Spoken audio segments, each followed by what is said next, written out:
घर पहुंच गए हैं, क्या कहेंगे? देखिए, ऐसा है कि घर तो आना ही था। घर आने में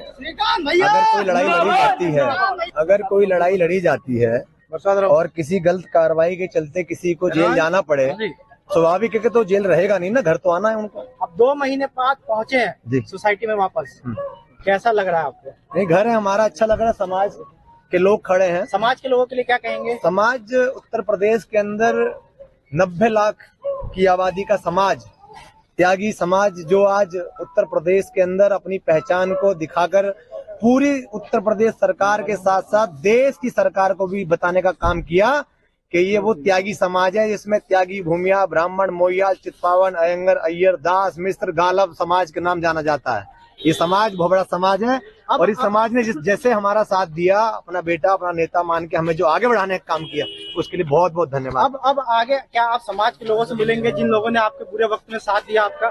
समाज हमारे लिए भगवान है, सर्वोपरि है, उसके चरणों में समर्पण है हमारा।